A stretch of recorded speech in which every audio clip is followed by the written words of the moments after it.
What's up, wrestling fans? Two Bros Wrestling Show coming at you on a very special edition of the Two Bros Wrestling Show. Kevin, how you doing, brother? Special edition, Doug, and a Absolutely. special night. We are surprise dropping this over the weekend Oh, instead of waiting until Sunday night because Sunday night there's a little AEW pay-per-view. We're not going head to head with that. What we're doing, Doug, no. is going head to head with the WWE Hall of Fame. That is our special Absolutely. topic.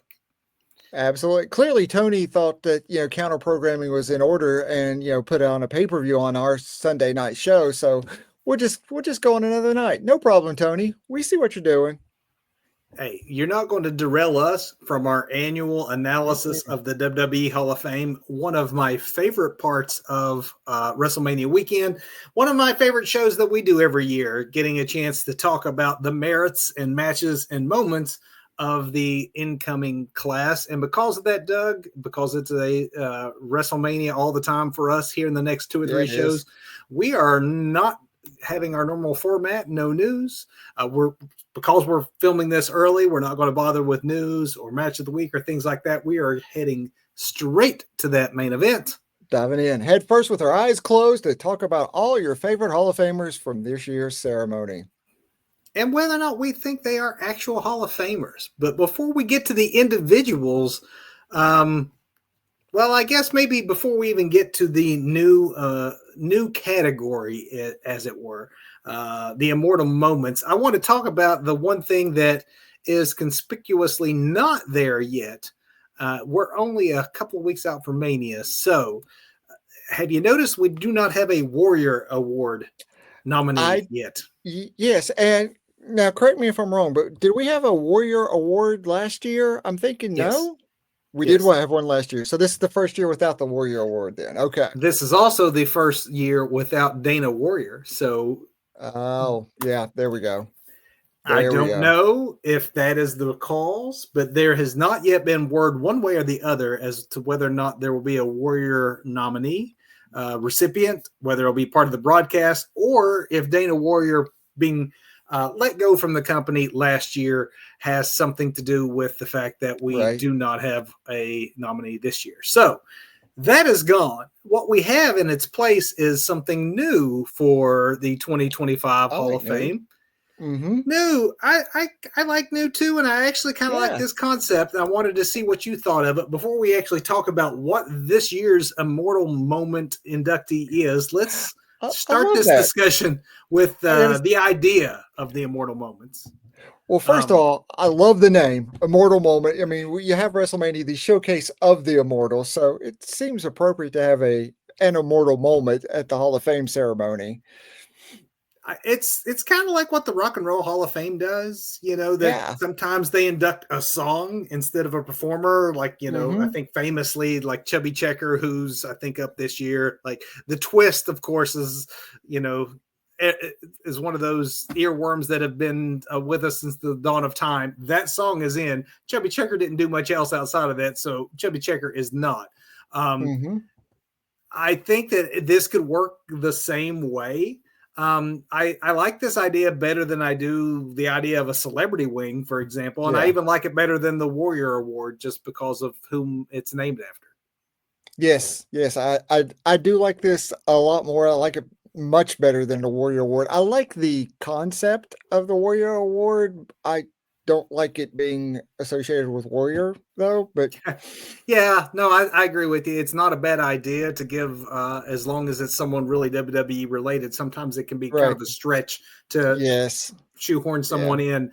But the idea isn't bad. It's just the person that they named it after was Mm-hmm. bad. The idea of the immortal moment that makes me wonder, Doug, do you think, though, that this is a precursor to a physical Hall of Fame? And by that, I mean, if you have a wing that's dedicated to matches and moments, that provides a lot more opportunities for exhibits and that sort of thing.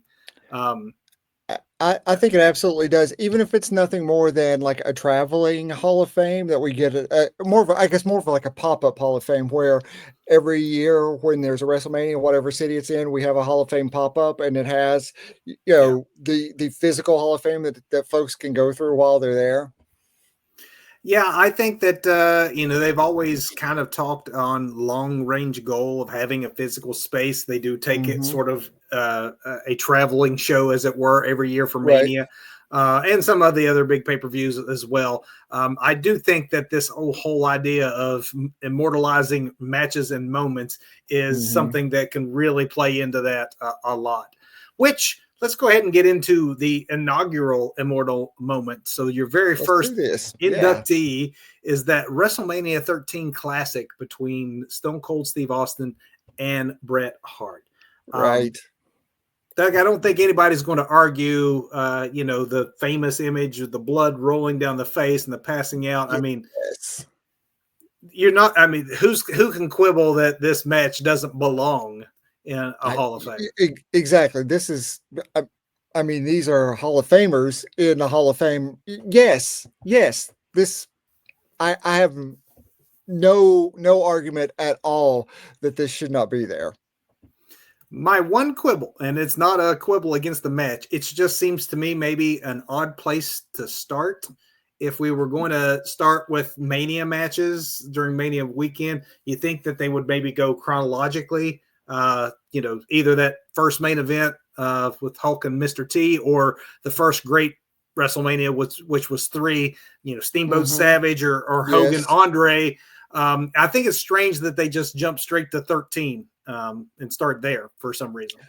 Well, because I'm looking at my notes here, and I'm thinking, since they did jump straight to 13 from a future standpoint, they're not going in order clearly. So Yeah, there's some build up there, suspense that could be generated.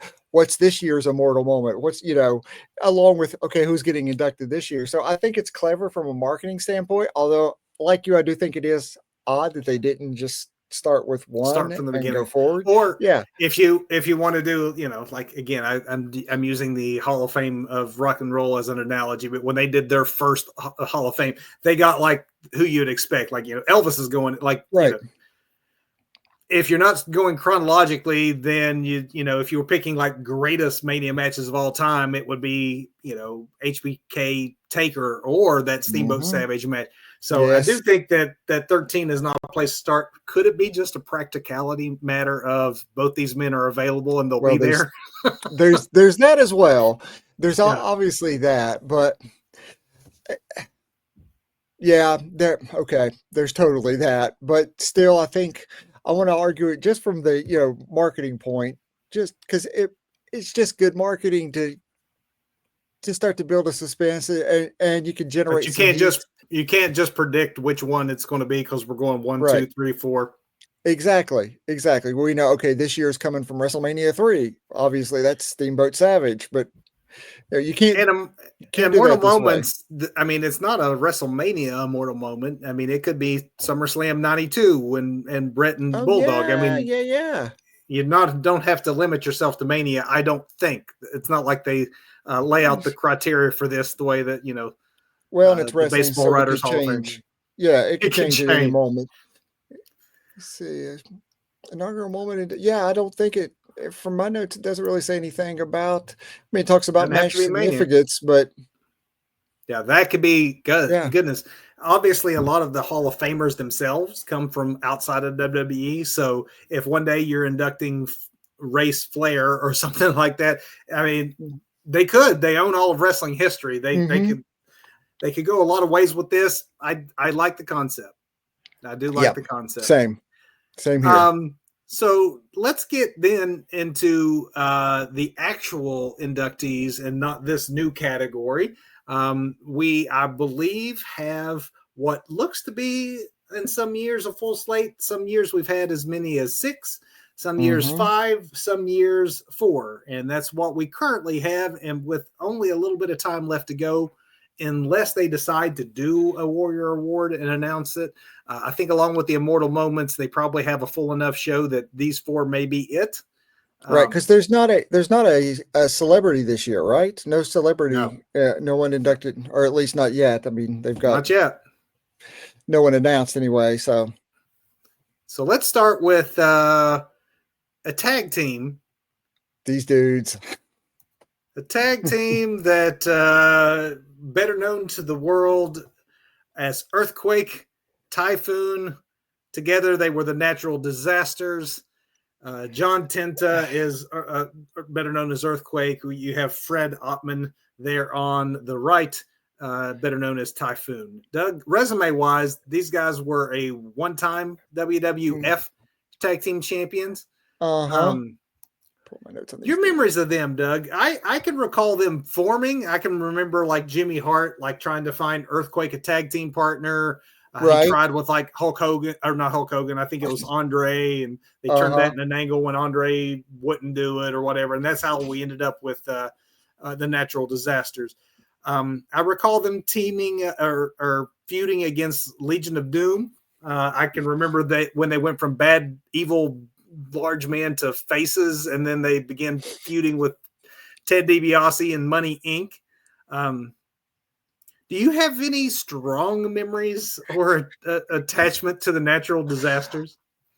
Unfortunately, and I feel bad because one of them has passed away at this point, but I Yeah. have no recollection of these dudes whatsoever. In reading them, they were, these guys came together in '91. That would have been, this marks senior year in high school. But Yeah, what were you doing, man? You should, I, I you were don't watching WCW is what you were doing in '91. That's what I was doing because I do not remember these dudes. Earthquake I find more visually recognizable from footage, Yeah. and but Typhoon, man, I if you showed me this guy's picture before I started looking into this for our show tonight, I could not tell you who this dude is. I said maybe he's a plumber. I don't know. So I will say that obviously these are huge men. And as you might Yes, imagine, considering the gimmick, these were huge men working a very cartoonish 1980s, unfortunately, 90s yeah. WWE big man style, which is a polite way of me saying they were a rather immobile workers who weren't Hmm. great in the ring to me. Um, so I don't have a favorite natural disasters match. I'm sure since you don't even know who they are, I would be wasting my breath to ask you what your favorite one is. I mean, But I will. it's somewhat impressive that they apparently tipped the scales at over 900 pounds together. I guess That's that's a that's a lot of thing. pound. Yeah, yeah. Um, so I will leave you not with a match, but I'm going to leave you with a memory that I think that you might actually jar something in your memory bank since you don't know the natural disasters as a team. Because I have to admit, like you, more of an NWA guy, especially at that time. But when I think of Typhoon, I don't think of the natural disasters. What I Uh-huh. think of is the Shockmaster. That's what I was thinking. Was one of these dudes the guy who stumbled through the paper wall and It was fell? a role he barely played in WCW. Um, and they had Poor hyped it, dude. been hyping it. Ole Anderson was the actual voice. What they did to poor Fred Ottman was basically buy a toy Star Wars Stormtrooper Stormtrooper, yes. helmet, and they like Hmm. bedazzled it or something and put it on his head, and he just would move around while Ole would do the voiceover.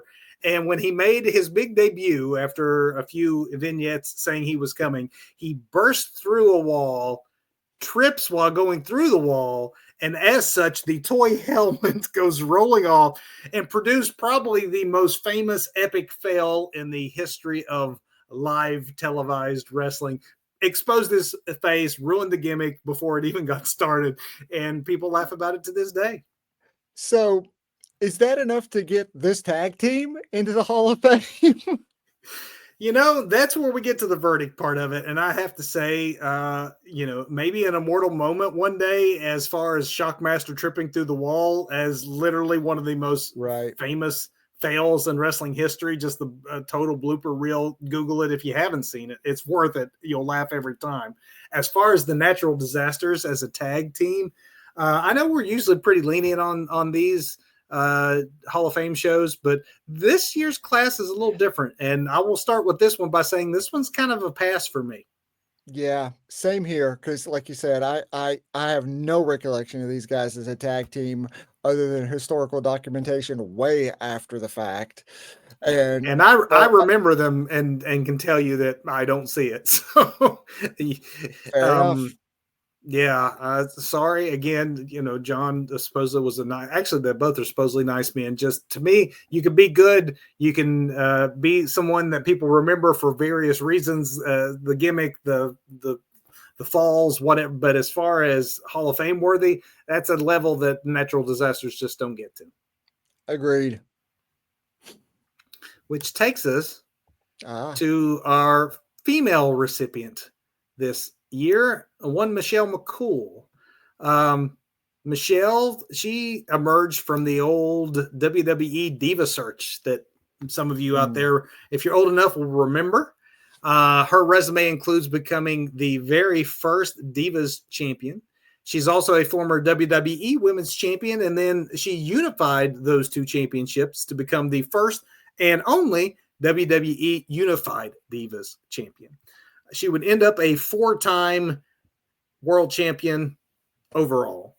Doug, memories of Michelle McCool. Obviously, Lay Cool. that's it. That is it Lay for me Cool. right there. You need to say nothing else. Lay Cole. That is what is ingrained into my brain about Michelle Cole. Michelle Cole. Michelle McCool. Do you think Layla will induct her?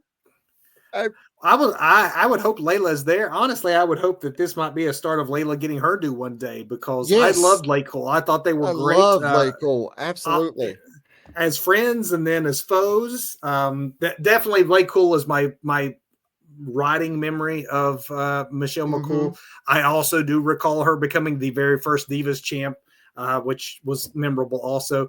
I have to be honest though with you, and I'm sure there's many out there who probably think the same. When you say Michelle McCool, my first thought, Doug, your first thought, Well, you see how I labeled her Lady Undertaker. So it's not necessarily actually it's not just not necessarily fair to her. It's hard to live it's in the a shadow of a legend like the Undertaker. The fact that she's yes, the Undertaker's wife in real life should have no bearing on anything because she had quite a distinguished career in her own right yes. without him. As far as her best matches go, Doug, obviously we talked about Lay Cool. I think that she had a good feud with Layla when they did break up. But to me, standout matches would be some of the ones she had with Natalia back in the day. She had some good ones with Melina. But if I had to Hmm. pick a favorite, I would be torn. She had an Extreme Rules match in 2010 against Beth Phoenix. And then Phoenix, that yeah. one, I think the only thing that tops that one for me, she had a TLC pay-per-view match in 2009 with Mickey James, which Hmm.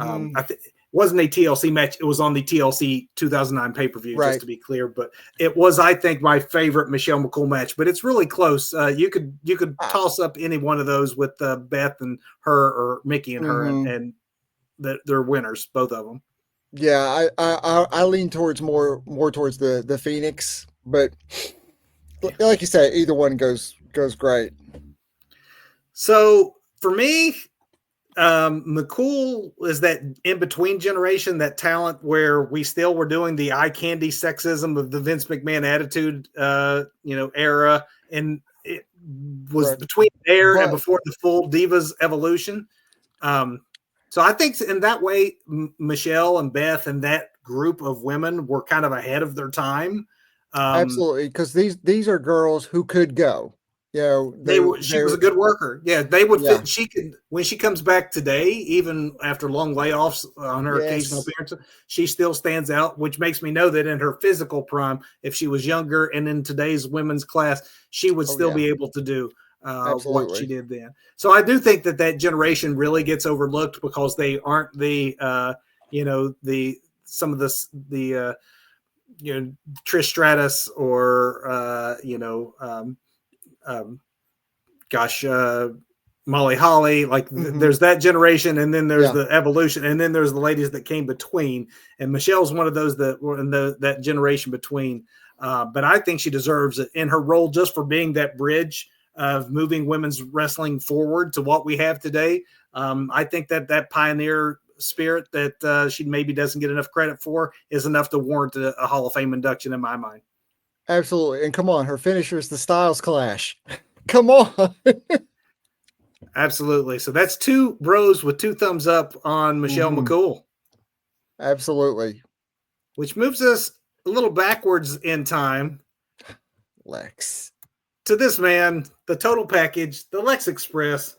Lex Luger emerged from the world of football, big college football player who went pro in the Canadian leagues, even was signed in America. He made it to, didn't play in the NFL, but he was signed to the Packers for a time, just never was in a game. His calling, though, would be the world of professional wrestling. Even though he's going into the WWE Hall of Fame, he never actually won a title in WWE. He was a co-winner of the Royal Rumble with Bret Hart in '94. Doug, you and I probably, and most people out there will remember most of this man's career as being NWA/WCW.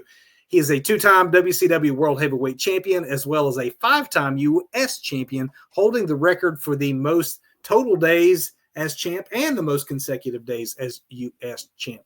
Doug, this was also a member of the Four Horsemen. Yeah.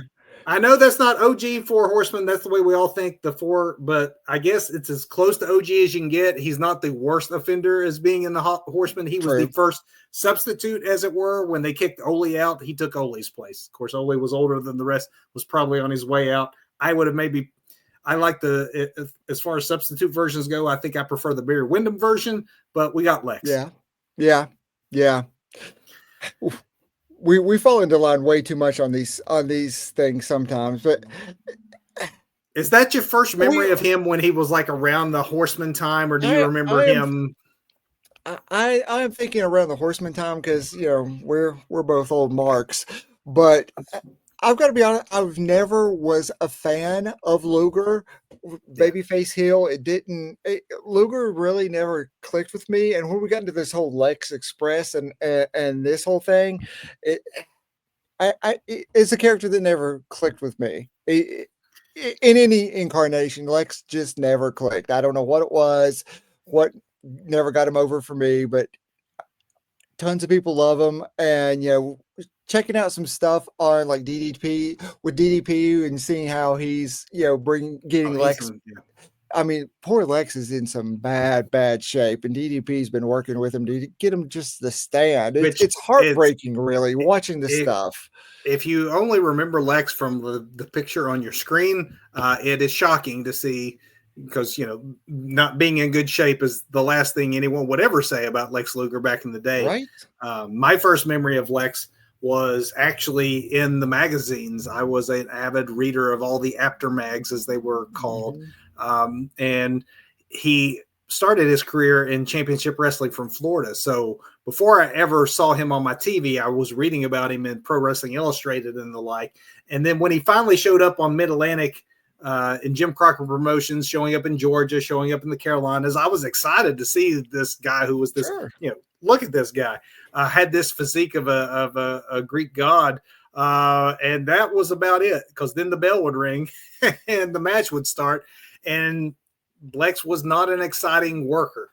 Just wasn't a great wrestler at all. So I'm kind of like you in the fact that I have more memories than I do actual like fond matches or anything like that. But I will say that I don't know if you have any favorite Lex Luger matches, but when I started to go through some of Lex's best matches and trying to pick a list, right, I want to see if you notice a pattern in mine. I have 3 matches of Lex Luger's that I think rise to the top, and that's his main event in Starrcade '88, his rematch main event in Starrcade '89, and then the match he had at Wrestle War '90. All 3 of those matches have something in common other than Lex Luger, Doug. Who was his opponent, Kevin? Woo! Yeah, it was. Now, devil is due. You have to hold your part, but I honestly think the fact that those, when I go examining and trying to find and realize those are the best Lex Luger matches that I could remember and recall, and I think that says a lot more about the man he was in the ring with and how that man could make even an average or less than average worker like Lex Luger something more than what he was, because those matches actually made Lex look like the superstar that the body would indicate that he should be, but maybe Yes. the rest of it didn't. Yeah. Do you have Uh, any matches that you I recall of don't. Lex that you? I Yeah. really don't. I mean, it's not to the like, natural disasters level with Lex, but You know who he is. I know who Lex is because Lex is really ingrained in my wrestling history because he's been woven into it from the old school WCW days, Yeah. and he's been there. He's kind of like Santa Claus. Lex has always been around in wrestling. It seems like to me. So, but he's just always kind of been there for me. Not not a favorite, didn't Not dislike him, standout matches. just didn't like yeah, no standout matches, just So kind of window dressing. other than those Flair matches, it's really for me more memories than matches, because Mhm, when I think Lex Luger, I think two things, and one of them has nothing to do with the fact that he was in the Horsemen and all the work that he did in NWA, which was actually more of his career than WWE. right. In that very brief Yeah. WWE run, what you mentioned earlier, the whole Lex Express, I think of Mhm. him in that initial WWF, I guess, run, where he Right. was in the Lex Express bus traveling across the country. He goes Mhm. and, on 4th of July or whatever it was, slams Yokozuna on the Yokozuna. air carrier. Mhm. All of that, actually, as cheesy as it seems, and it was well done, and it was memorable, because that is what I think of. I really do think Vince thought that Lex, looking at that body and the whole patriotic Mhm. image he put, I think he thought he had another Hulk Hogan. It didn't turn out Yeah. that way, obviously. No. But that was one memory of him. And sadly, the other memory I think of when people say Lex Luger is the fact that it was Lex who was with Miss Elizabeth when Oh my she god, yes. Yes. overdosed and That's died. mhm. That's what I think of. That's where my mind goes. And I'm glad that you included in our analysis here the fact that he is with DDP. He has seemingly turned his life around. Obviously, Miss Elizabeth was had her own demons. They both were wrestling with them. They were not probably good for each other. So I'm not blaming Lex at all. It's Mhm. just the first thing that my mind goes to when I think of him is the two of them there together when she died, and him on that 911 call and all of that horrible stuff. None wrestling Mhm. related, but that is what I think of. Yeah, it's still wrestling adjacent though, because it's Lex Luger, it's Miss Miss Elizabeth. Elizabeth. Yeah, yeah. And it is a So redemption story. Thank you, DDP. I mean, my God, yes. you talk about the unsung hero of the pro wrestling industry. I would Mhm. think that Diamond Dallas Page deserves that nomination. Yeah, really. So I have read that, I think Lex really wanted Sting to do his induction. Think that's happening, Kevin? Think Tony's going to sign off on that? Because isn't Sting in a Legends contract or whatever the equivalent is over in AEW? I would like to think that with their history, that Sting would be the ultimate person for Lex Mm-hmm. Luger. No, I think the current state of relations between AEW and WWE is acrimonious. So no, likely not happening. As Yeah. far as our verdict, Doug, I mean, we both have said we weren't Lex fans. I know I also said he wasn't a great worker. I can accept, though, that he was a big name during some prime wrestling eras. And I think just based on longevity and influence, I think it has him squeaking in for me. Not like a solid endorsement that I'm excited about, but I also go, yeah, Lex Luger was a big name in the wrestling industry for a lot of years, and I think that he makes the cut that way. I think it is his history in wrestling history that gives him a pass here because he's not making he's not building empires for billionaires by any means, but he is part of wrestling history. So it gets a pass for me too, just for his historical content and contributions to wrestling. So that leaves us with one, Doug. So we have one lukewarm, we have one hard pass, Yeah. a one definite, and then let's get our take on this guy or these Let's guys. these guys. These guys. this is your main eventer of this year's WWE Hall of Fame class. Um, I don't know. You can buy whether or not it's a work that he didn't know or didn't get permission and he was truly surprised. Whatever it is, it's going to be hard to say that this man doesn't have multiple reasons why he should be considered for the Hall of Fame, regardless of his current position. Current position, sure. His work is as chief content officer. I would say that even if you were just going to induct him as chief content officer, leading WWE into this current boom period after the fall, the brutal fall of Vince McMahon, it's not a small task if you think about the nature of the scandal. A lot of times when a powerful person like that falls and they are the company, the whole company goes down with them. Yep. I know that Triple H didn't do it alone, but on the creative side, he showed business savvy to hang around through all the changes.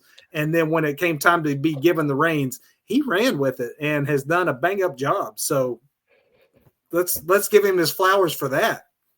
Absolutely. You know, the NXT daddy who made NXT so great was able to bring it over into what is primetime WWE and make it run, because there was a time when we would get these folks elevated from NXT where Triple H was doing amazing things to then they just like hit a wall as soon as they debuted.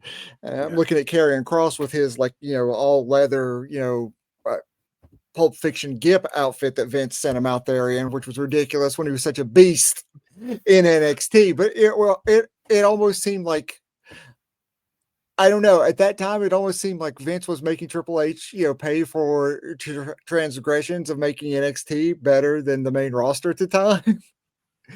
But Triple H has survived. Triple H is still there. Yeah, Yes. survived when so many others didn't because of pettiness. I mean, the man's father-in-law, not just his boss, it was his father-in-law, and somehow he managed to hold on to a corporate position with all the turmoil that had to be pervading his personal life in addition to his professional life, and yet he's still standing. I mean, Vince's own son couldn't survive that, and somehow Triple H himself did. He is playing the game. He has played the game, and it's not the first time he's survived, repercussions from Vince McMahon either. Let's go back and look at, the curtain call where, Hall and Nash can't be punished for the curtain call because they're going to WCW.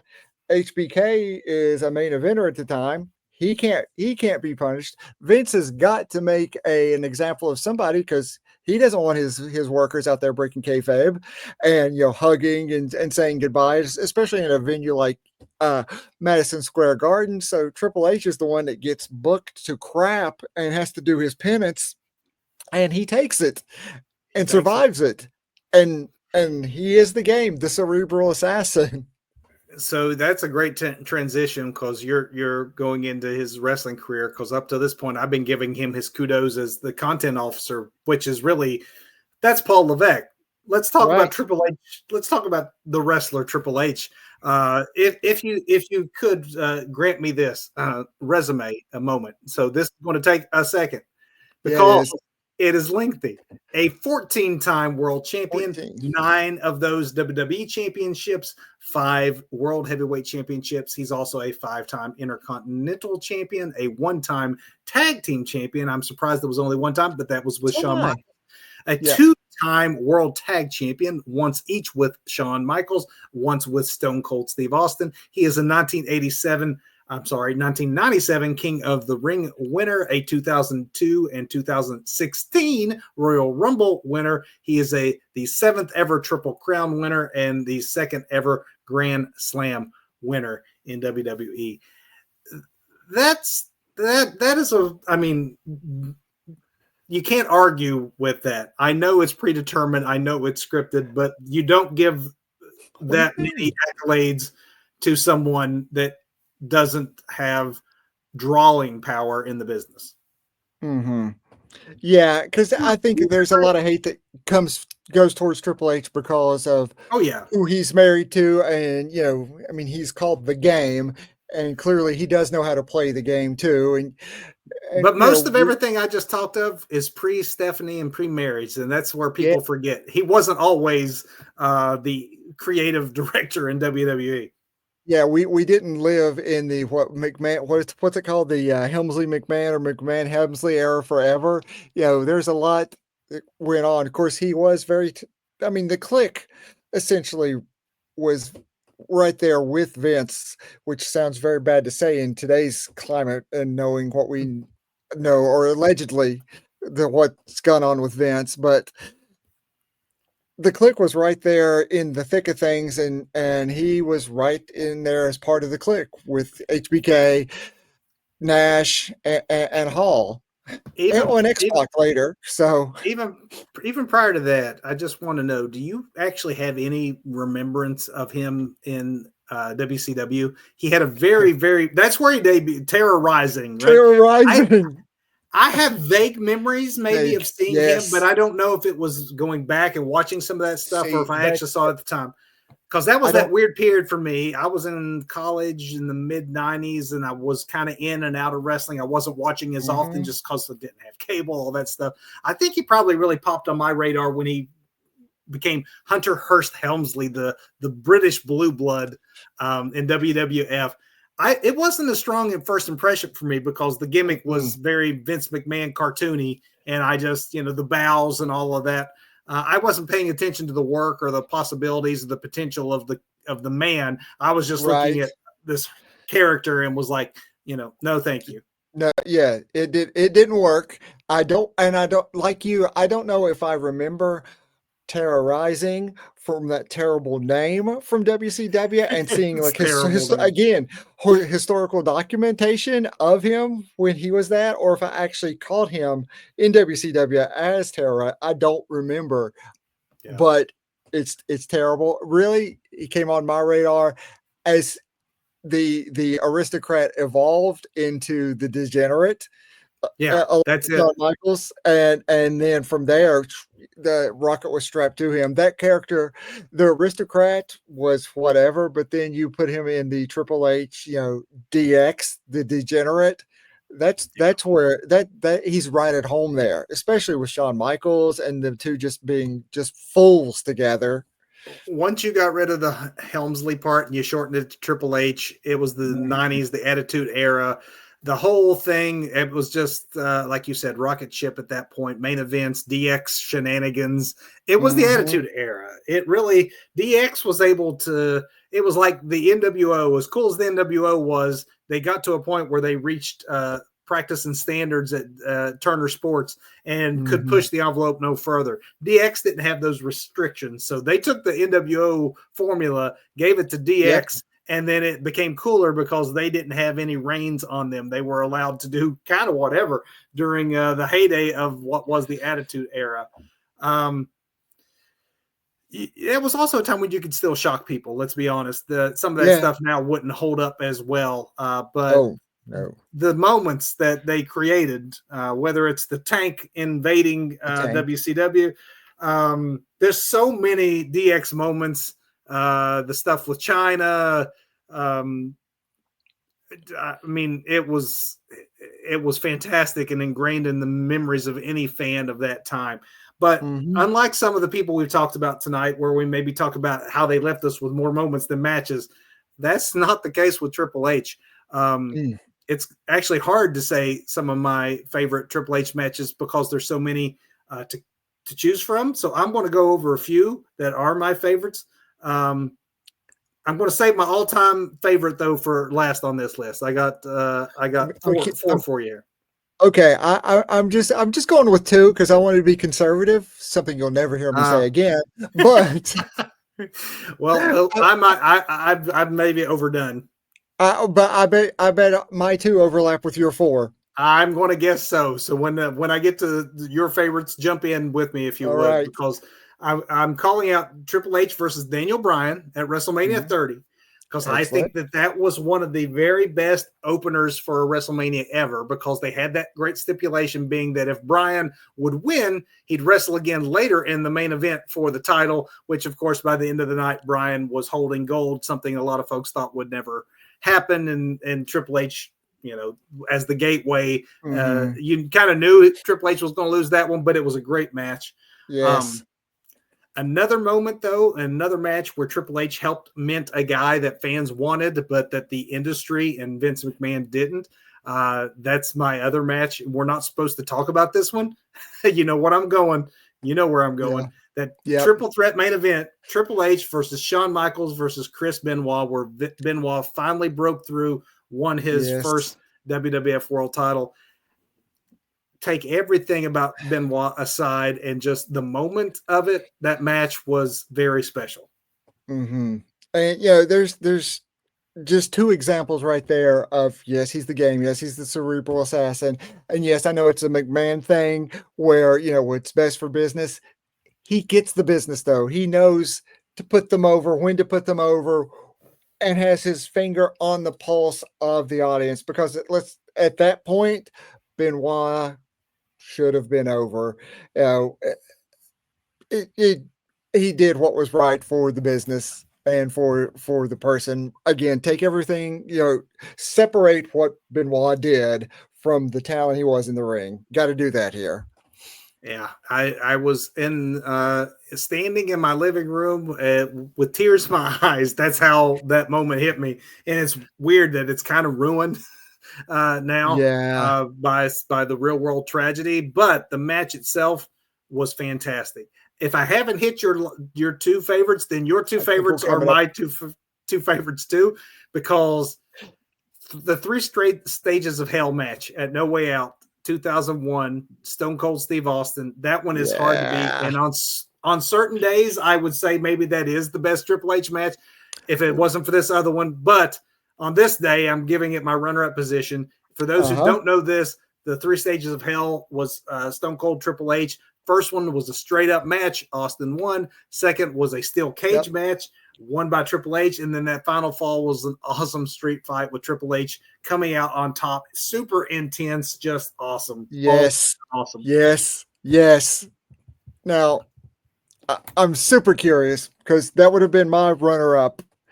Oh, okay. We're both right on. Okay. I thought maybe I you want might to. have it flipped. No, I'm Go for curious it. for. Tell me your favorite one, because I think it might be the same. I want you to Well, do the unveil. we gave a little bit of love to him earlier, but because of his wife's association with the Hall of Fame this year. But let me pull it up here. Make sure I got my notes right. The end of an era, Hell in the Cell, with Taker and Triple Yeah. H. Okay, that's actually not mine. But Oh, that, all yeah, right, all yep. right. We get another talk about another Triple H match. Go ahead. I want to hear more about Well, the that's Hell in the that. Cell, because that one, it was incredible.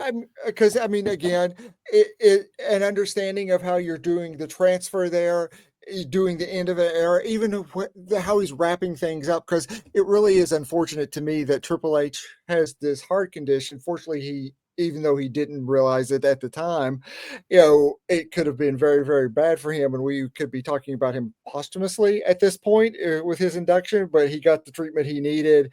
He cannot wrestle anymore. And really, I think that's a good thing for a wrestler to go through that and come out the other side, but not be able to wrestle anymore because too many wrestlers come back and come back and come back and come back after retirement. So it's one of those blessing and a curse things, but I'm a little off topic here. That match, Undertaker is a legend. Triple H is a legend.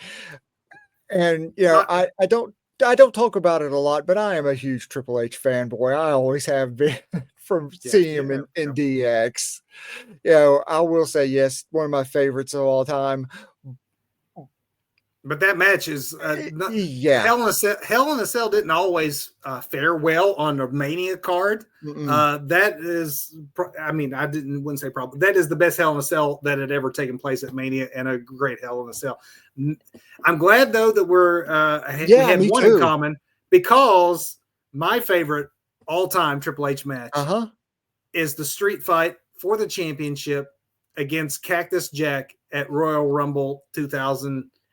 That match solidified Triple See, H as a main eventer in an era when it was hard to rise to main event status, because you have to understand Triple H was second tier, really. He Yes. was not The Rock. He was not Stone Cold Steve Austin.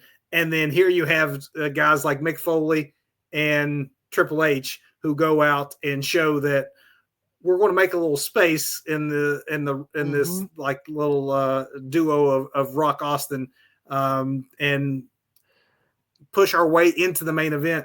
Having Foley there is one way to help like show your toughness, because that was a different side of Triple H.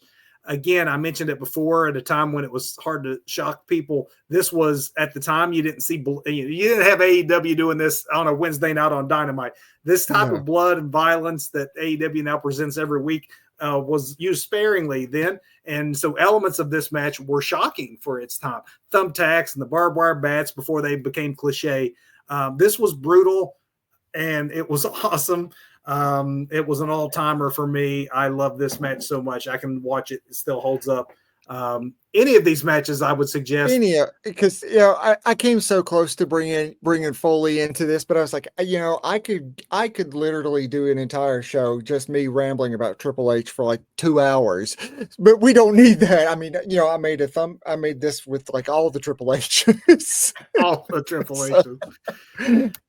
Well, Doug, do we even have to like make it official with the thumbs up or the thumbs down as far as whether or not Triple H is worthy of the Hall of Fame?